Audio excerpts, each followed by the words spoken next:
Bismillahirrahmanirrahim. Assalamualaikum warahmatullahi wabarakatuh.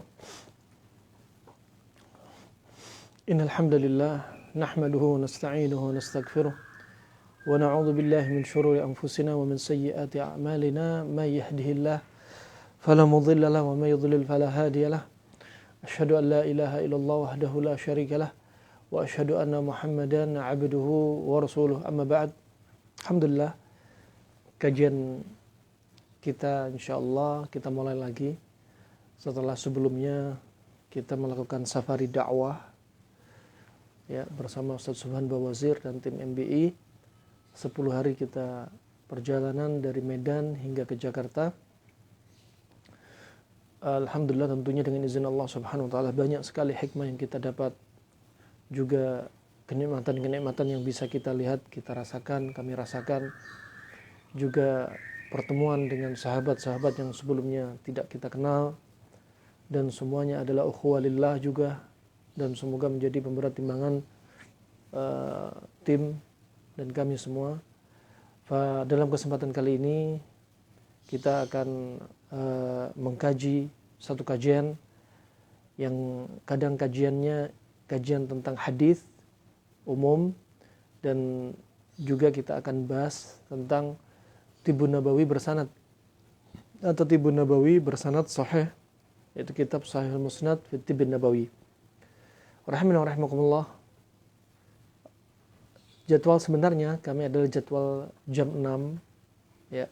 Tapi qadarullah ma syafa'al, karena ada satu hal lain yang akhirnya jadwal pada pagi hari ini agak mundur. Fa insyaallah kita mulai besok biidznillah, dan semoga dimudahkan oleh Allah Subhanahu wa taala, kembali lagi ke jam 6 pagi hingga jam 6.30 insyaallah. Sebagai pengingat, nutrisi hati kita sekaligus sebagai penghibur hati kita untuk selalu mengingat Allah Subhanahu wa taala. Di lain hal kita merasakan nikmat Allah, mendapatkan nikmat Allah Subhanahu wa taala, dan juga kita perlu mengingat Allah Subhanahu wa taala. Nikmat yang kita rasa dari semua kenikmatan, nikmat sehat, nikmat waktu, nikmat pakaian, nikmat kendaraan, nikmat harta, nikmat rumah, nikmat keluarga, kita juga harus ingat dengan hal-hal yang membunuh kesenangan kita, kenikmatan yang kita rasakan, sehingga seimbang, sehingga tidak senang terus dan melupakan ancaman-ancaman Allah Subhanahu wa taala. Dan kita ingin menyampaikan yaitu dua hadis yang dengan dua hadis ini akan menyebabkan kita banyak berharap kepada Allah Subhanahu wa taala, meningkatkan rasa harap kepada Allah Subhanahu wa taala. Yang pertama dari Abu Hurairah radhiyallahu an, dari Rasulullah sallallahu alaihi wasallam, beliau telah bersabda, qala Allah, ana 'inda dhanni 'abdi bi wa ana ma'ahu haitsu yadhkuruni wallah lallah afrahu bi taubati 'abdihi min ahadikum yajidu dhallatahu bil falah wa man yataqarraba ilayya shibran taqarrabtu ilayhi dhira'an wa man taqarraba ilayya dhira'an taqarrabtu ilayhi ba'an wa idza aqbala ilayya yamshi aqbaltu ilayhi uharwil. Kata Nabi SAW bahwasanya Allah berkata, ya, sesungguhnya aku ini menurut persangkaan hambaku, kata Allah Subhanahu wa taala.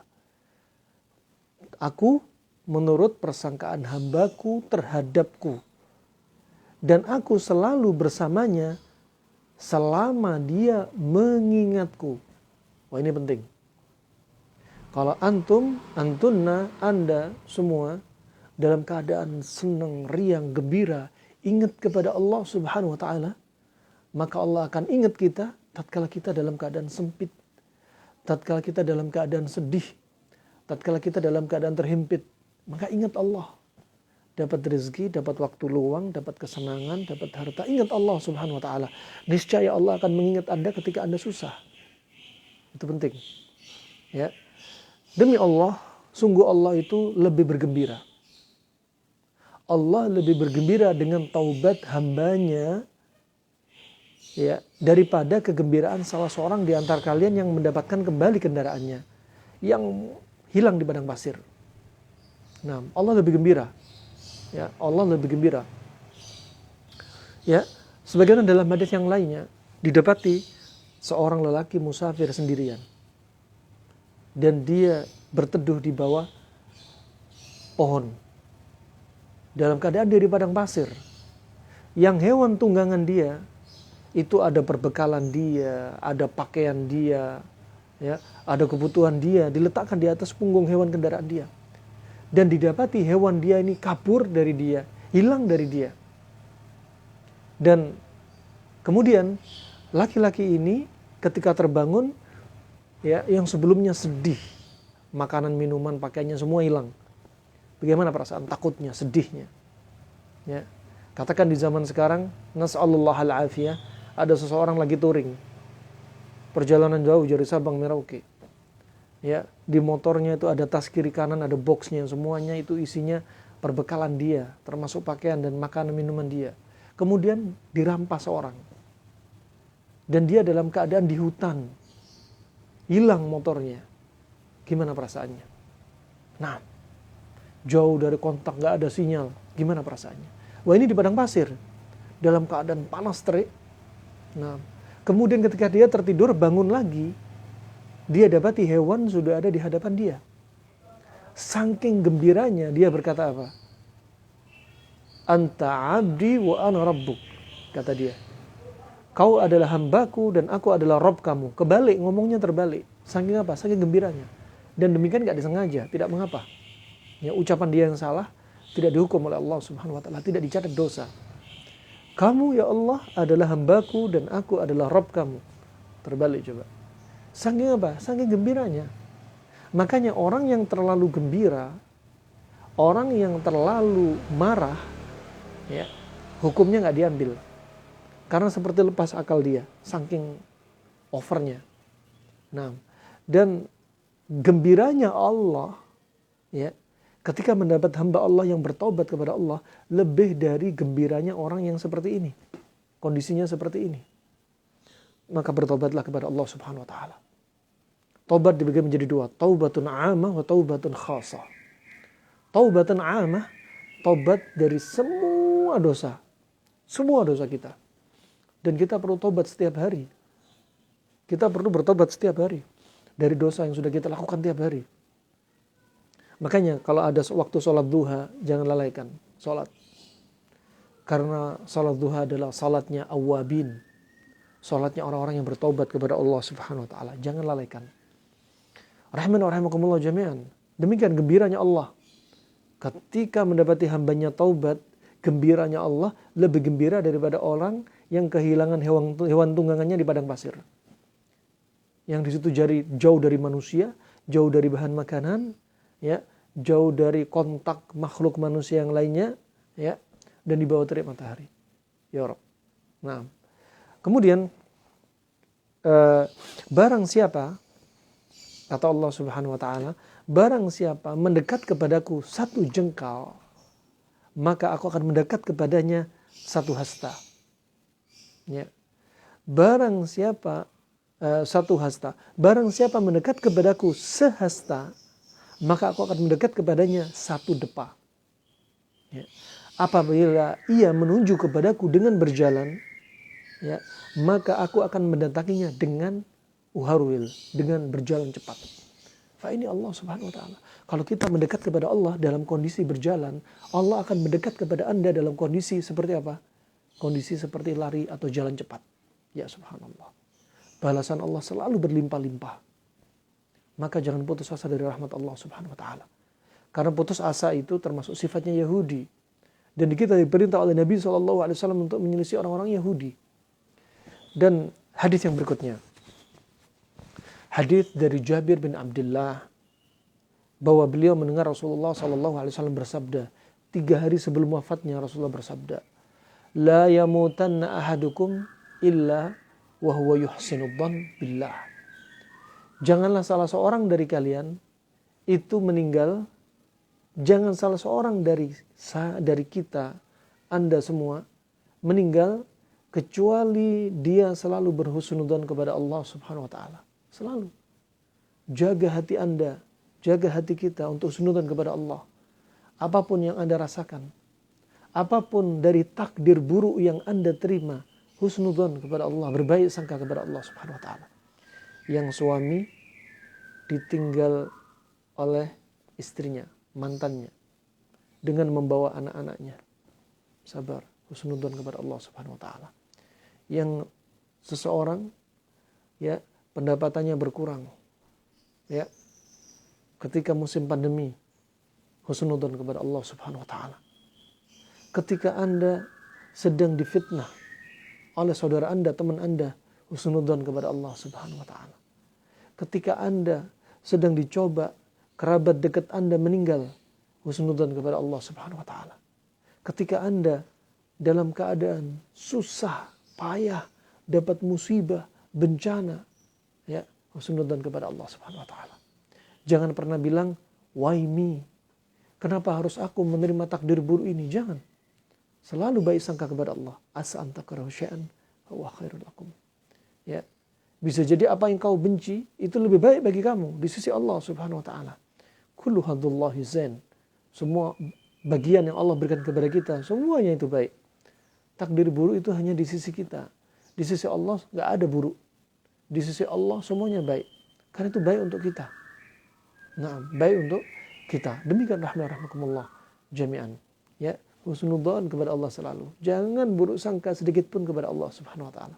Kita husnudzon kepada Sang Khalik, Sang Pencipta. Allah Rahman, Allah Rahim. Jika Allah memberikan musibah, itu rahmat Allah untuk kita, menghapuskan dosa kita, untuk mengangkat derajat kita di dunia, ya, untuk menjadikan kita orang sabar sehingga kita penuh dengan pahala kesabaran. Demikian rahmatullah. Hadis yang kedua. Hadis yang ketiga, hadis yang terakhir yang kita baca pada hari ini, ya, dari Anas radhiyallahu an, beliau berkata, saya mendengar Rasulullah sallallahu alaihi wasallam bersabda, qala Allah taala, Allah berkata. Ini menunjukkan hadis qudsi. Sebelumnya hadis qudsi dan yang sekarang hadis qudsi. Ya bani Adam, innaka ma da'utani wa rajautani ghafartu laka ala ma kana minka wa la ubali. Ya bani Adam, law balaghat dhunubuka anana as-sama'i thumma استغفرتني غفرت لك ولا أبالي يا ابن آدم إنك لو أتيتني بقراب الأرض خطايا ثم لقيتني لا تشرك بي شيئا لأتيتك بقرابها مغفرة. Ya subhanallah. Allah yang berkata melalui lisannya Nabi SAW. Kata Allah Subhanahu wa taala, wahai anak Adam. Allah memanggil dengan sebaik-baik panggilan. Bapak kita, keturunan dari bapak kita, anak Adam. Wahai anak Adam, sesungguhnya selama kamu berdoa kepadaku dan berharap kepadaku, maka kata Allah, aku akan mengampunimu. Syuf, yang pertama. Wahai anak Adam, selama kamu berdoa kepadaku, berharap kepadaku, maka aku akan mengampunimu. Ya Allah. Kita berdoa, Allah ampuni kita. Kita berdoa, Allah ampuni kita. Nah, dan apa saja yang kamu lakukan tanpa aku peduli. Ya, kita melakukan dosa, ya, kita melakukan maksiat, ya, tapi kita berdoa dan berharap kepada Allah, Allah akan ampuni kita dan Allah nggak peduli dengan apa yang kita lakukan. Yang jelas Allah ngampuni kita. Subhanallah. Bagaimana Allah Subhanahu wa taala? Ya, enggak boleh manusia ingin menyerupai sifatnya Allah, enggak boleh. Kita boleh menyerupai sifatnya Nabi Muhammad tapi enggak boleh menyerupai sifat Allah. Dan mustahil kita untuk bisa. Ya, kita kalau ada orang berbuat dolim kepada kita, memfitnah kita, kemudian minta bantuan ke kita, hati kita berat untuk menjawab permintaan dia. Kenapa? Kita manusia dan manusiawi. Nabi saja ketika Hamzah, pamannya Nabi SAW dibunuh Wahsy, ya, yang dia seorang Ethiopia Habasyi yang dibayar oleh orang kafir Quraisy untuk membunuh Hamzah, ya. Kemudian akhirnya Wahsy masuk Islam, ya. Dan Wahsy masuk ke Nabi Muhammad. Pernah momen setelah dia masuk Islam, masuk ke tendanya Nabi Muhammad. Kemudian Nabi Muhammad berkata, apakah kamu yang membunuh Hamzah, pamanku? Iya Rasulullah. Dan dia minta ampun, minta dimaafin. Tapi Rasulullah nyuruh dia keluar dari tenda. Kenapa? Karena bencinya Rasulullah pada dia masih ada. Padahal dia sudah masuk Islam. Dan dia telah membunuh Hamzah. Tapi Rasulullah manusiawi. Rasulullah nggak langsung mengiyakan untuk jalan bersama dengan Wahsy. Tapi disuruh keluar dulu. Kenapa? Manusiawi. Itulah kita. Ini Nabi Muhammad. Adapun Allah Subhanahu Wa Taala, ya, nggak peduli. Kalian sudah berbuat apa? Tapi kalau kalian minta ampun, kalian berdoa, kalian berharap, aku ampuni dan aku tidak peduli. Ini kata Allah Subhanahu Wa Taala. Nah, makanya banyak-banyak berharap kepada Allah. Ya, dosa Anda, bapak, ibu-ibu, dosa Anda semua jangan disebarin. Ya, jangan disebarluaskan. Cukup antara Anda dengan Allah Subhanahu Wa Taala. Ya, dan Allah nggak peduli. Kalau Anda berharap, Anda minta, Anda berdoa, Allah kabulkan dan Allah nggak peduli dengan dosa Anda. Subhanallah. Itu yang pertama. Kemudian Allah berkata lagi, wahai anak Adam, seandainya dosa-dosamu membumbung tinggi setinggi langit, mencapai langit, dosamu penuh sampai langit, kemudian kalian minta ampun kepadaku, aku pasti ampuni. Wala ubali, dan aku nggak peduli. Syuf. Allah Subhanahu Wa Taala. Kalau dosa kita ini sampai langit, ya, dosa kita sampai langit tingginya, kemudian kita minta ampun, apa kata Allah? Janji Allah apa? Aku akan ampuni dan aku nggak peduli. Ya Allah, Subhanallah. Ini Allah Subhanahu Wa Taala. Jangan putus asa dari dosa kita semua. Banyak-banyak minta ampun. Ya. Sebagaimana datang dalam riwayat, ada seseorang disidang di hadapan Allah. Dan dia dicatat sebagai apa? Orang yang harusnya masuk neraka. Kemudian dia berkata, ya Allah, lasta kama dhannait fid dunya. Ya Allah, kamu enggak seperti apa yang ku persangkakan di dunia tentangmu, ya Allah. Kemudian Allah berkata kepada dia, fama dhannait, fama dhannat anni fid dunya. Apa yang kamu kira tentangku di dunia? Kemudian orang ini berkata, ya Allah, aku dengar di dunia, Engkau adalah yang maha mengampuni. Engkau adalah maha rahman, rahim, ya Allah. Nah, dan kalau rahman, rahim, aku nggak dimasukkan neraka, ya Allah. Ya. Kemudian berikutnya, apa yang dikatakan Allah Subhanahu Wa Taala? Allah memanggil malaikat, memerintah malaikat, adkhilhu fil jannah. Masukkan dia di surga. Masukkan dia di surga. Ya subhanallah. Nah, dia berhujjah di hadapan Allah, ya, atas apa yang dia tahu tentang Allah Subhanahu Wa Taala, yang harusnya masuk neraka jadi nggak masuk neraka. Tapi ini yang kedua. Kemudian yang berikutnya, wahai anak Adam, wahai anak Adam. Ini yang ketiga. Seandainya kamu mendatangiku membawa dosa hampir sepenuh dengan bumi. Kalau yang kedua tadi dosa yang setinggi langit, aku akan ampuni dan aku gak peduli, kata Allah. Yang berikutnya yang sekarang ini, andaikan anak Adam itu membawa dosa hampir sepenuh bumi, ya, kemudian dia menghampiriku, mendatangiku, tidak menyekutukan Allah. Ini pertanyaan Bu Irma Bayina. Bagaimana tentang syirik? Ini pertanyaannya.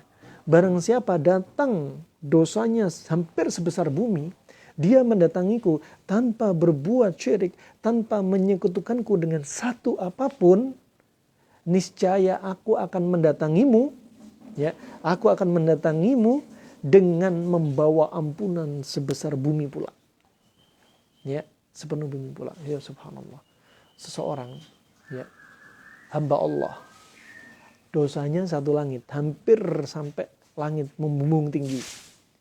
Yang satunya dosanya besarnya hampir seperti bumi, penuhnya. menghadap Allah dalam keadaan seperti ini, Allah ampuni dan Allah nggak peduli.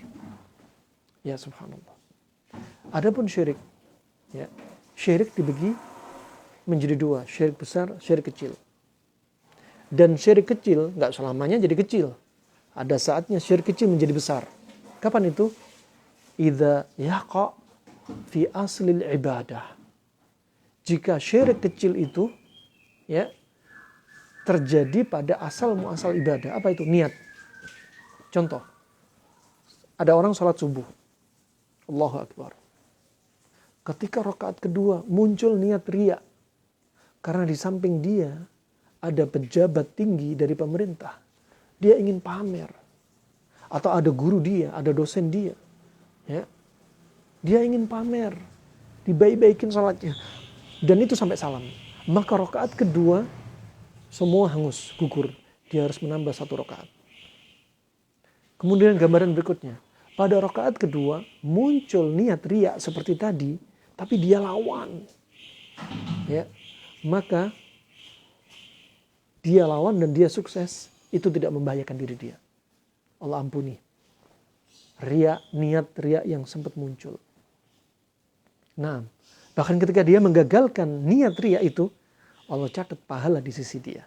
Di sisi Allah subhanahu wa ta'ala dari perbuatan dia. Nah, kemudian gambaran yang ketiga, jika niat ini muncul pada asal muasal ibadah, yaitu niat. Niat dari awal sebelum takbiratul ihram sudah niatnya nggak benar. Maka saat itu, apa? Sudah bukan menjadi syirik kecil lagi, tapi syirik besar. Dan syirik besar, ada yang sampai mengeluarkan seseorang dari keislaman, ada yang sampai tidak sampai mengeluarkan dari keislaman. Nah, kalau mengeluarkan dari keislaman, dia harus kalau mau tobat, dia harus syahadat kembali. Harus kembali bersyahadat. Tapi kalau tidak sampai menggugurkan syahadat dia, maka dia harus bertaubat kepada Allah Subhanahu wa taala. Yang jadi masalah kalau mati meninggal dalam keadaan dia enggak bertobat kepada Allah Subhanahu wa taala. Innallaha la yaghfiru ayyushraka bih wa yaghfiru ma duna dzalika liman yasha. Allah mengampuni dosa-dosa selain syirik. Ataupun dosa syirik tidak diampuni oleh Allah Subhanahu wa taala. Kecuali apa? Anda taubat, betul-betul taubat kepada Allah Subhanahu wa taala, berharap kepada Allah Subhanahu wa taala dosanya diampuni. Fa nas'alullah afiyah. Di musim wabah, musim bencana, gempa bumi, puting beliung, banjir, ya. Banyak manusia yang tambah berbuat syirik. Bahkan ada yang mendeklarasikan perdukunan, persatuan perdukunan. Bahkan ketika ada musibah, mereka nyembelih kepala sapi untuk dipersembahkan ke lautan. Ini syirik besar, mengancam keimanan seseorang. Jangan sampai terpikir orang yang sudah syahadat pasti dijamin masuk surga. Orang yang sudah syahadat gak akan bisa kafir. Orang syahadat bisa batal syahadatnya. Dengan apa? Dengan amalan-amalan pembatal syahadat.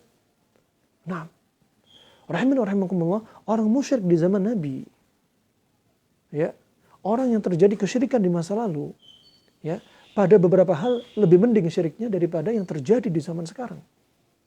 Allah berfirman coba. Falamma raqibu fil fulki da'awullaha mukhlishina lahuddin. Falamma najjahum ilal barri idahum yushrikun. Ya. Demikian kondisinya. Ya. Mereka idza ragibu fil fulk da'ullaha mukhlishina lahuddin. Orang-orang di masa lalu di zamannya Nabi SAW, sebelum Nabi SAW, ketika ada di lautan, diombang-ambing oleh ombak yang sangat besar, apa yang mereka lakukan? Da'allaha mukhlishina lahuddin. Doa kepada Allah, ikhlas kepada Allah, lupa dengan berhalanya, lupa dengan sesembahannya, lupa dengan sekutuan-sekutuan Allah Subhanahu wa taala. Ingat hanya Allah Subhanahu wa taala. Istighatsah kepada Allah, enggak istighatsah kepada mayit, enggak istighatsah kepada kuburan, enggak istighatsah kepada wali, enggak istighatsah kepada siapapun. Istighatsah hanya kepada Allah Subhanahu wa taala. Doa kepada Allah. Bayangkan, jauh dari daratan, kalau di malam, di kegelapan malam, ombak besar mengombang-ambing, gimana perasaan? Nah, makanya kata teman-teman kita yang jadi nelayan yang taat kepada Allah Subhanahu wa taala, Sampai testimoni mereka apa katanya? Orang yang paling ikhlas adalah orang yang berada di tengah lautan. Nah, itu testimoni mereka sendiri. Bagaimana yang dirasakan sebagian firman Allah ini. Ya. Kemudian falamma najahum ilal barri idahum yusyrikun. Orang-orang masa lalu ini kalau sudah diselamatkan oleh Allah kembali ke daratan berbuat syirik kembali. Kapan berbuat syirik? Ketika dalam keadaan riang gembira, ketika dalam keadaan senang, ketika sudah selamat dari malapetaka. Di zaman sekarang, subhanallah, musim wabah, bencana, banjir, angin puting beliung, gempa bumi, subhanallah, yang di Jawa Tengah keluar kerisnya. Yang di Lombok ketika Rinjani sampai hancur separuh gunung Rinjani, nyembalai kepala sapi di bawah kaki gunung Rinjani. Yang di daerah Sulawesi ketika ada banjir, ya, apa yang mereka lakukan? Melakukan tolak bala. Ya, diletakkan di depan rumah-rumah itu panci penggorengan untuk mengusir musibah menurut mereka. Ya Rabb, ya Rabb. Sama sekali mereka itu la yadur la yanfa wa la yadur. Enggak memberikan, enggak mendatangkan manfaat wala madarat. Hanya Allah yang bisa mendatangkan manfaat dan mengangkat madarat. Ini rahimana rahimakumullah jami'an. Makanya hati-hati dari perbuatan syirik. Belajar ilmu tauhid itu penting. Karena ibadah tanpa tauhid seperti sholat tanpa wudhu. Itu penting. Ya. Orang ibadah butuh tauhid. Jangan bilang ilmu tauhid hanya 5 menit dan selesai. Ilmu tauhid itu sebentar. Jangan. Saat dia ngomong seperti ini, tauhid dia sudah parah. Nah, tauhid dia sudah parah. Belajar ilmu tauhid. Dan orang yang belajar ilmu tauhid, lihat, musuhnya banyak. Katanya dakwah tauhid itu dakwah pemecah belah umat. Kenapa? Karena orang-orang yang melakukan perbuatan kesyirikan dilarang. Perbuatan itu sudah ada turun-temurun. Ketika didakwahkan jangan dilakuin ini seperti ini, malah dilarang. Nah, orang dakwah tauhidnya malah dituduh yang enggak. Subhanallah, ada dai tauhid di Palu, Sulawesi, ya, malah dipenjara. Ketika ada acara yang sudah puluhan tahun nggak dihidupkan, ketika itu dihidupkan, acara nyembelih kepala sapi dipersembahkan ke lautan. Ya, sebelum acara ini diadakan, si dai ini bilang kepada gubernurnya, hati-hati Pak, ini acara syirik, akan mendatangkan kemurkaan Allah Subhanahu Wa Taala. Subhanallah, dainya dipenjara, acara tetap berjalan. Hitungan 1 hari 2 hari datang musibah, bencana. Nah, rahimakumullah jami'an. Ini perlu kita tadabburi. Ya, kita tadabburi. Nah, agar kita enggak seperti umat-umat terdahulu, agar kita enggak seperti orang-orang yang sudah Allah berikan musibah. Ya. Itu musibah itu untuk menghapus dosa mereka. Tetapi kalau mati dalam keadaan syirik yang syirik besar sampai mengeluarkan dari keislaman, subhanallah. Jadi masalah. Ya. Karena orang masuk neraka itu ada 2 jenis. Orang masuk surga ada 2 jenis. Ada yang langsung masuk surga, kekal di surga. Ada yang masuk neraka, itu sebentar, atau ada yang lama, sampai dosanya dihapuskan. Setelah itu baru dimasukkan surga. Allah disebutkan Allah Subhanahu Wa Taala dalam firman-Nya, khalidina fiha, kekal di dalam neraka. Kalau konteks yang dibicarakan adalah konteks seorang muslim, maksudnya khalidina fiha bukan kekal. Tapi apa? Tulul mukuth, tulul mudah. Dia tinggal di neraka lama sekali. Ya, sampai dihapuskan dosanya, sampai dia gosong, sampai dia hangus, ya. Kemudian dicelupkan di Nahrul Haya, sungai kehidupan, kemudian dia masuk ke pintu surga dalam keadaan merangkak. Terakhir masuk surga. Ya Rabb. Nasallallahu afiyah. Jangan bilang seperti ucapan orang-orang yang enggak punya akal. Ya. Saya kalau masuk neraka, naudzubillah. Saya kalau masuk neraka kan ketemu sama artis-artis yang lainnya, bisa ngopi di neraka, kumpul di neraka, nobar di neraka. Ya Rabb. Dia nggak tahu neraka.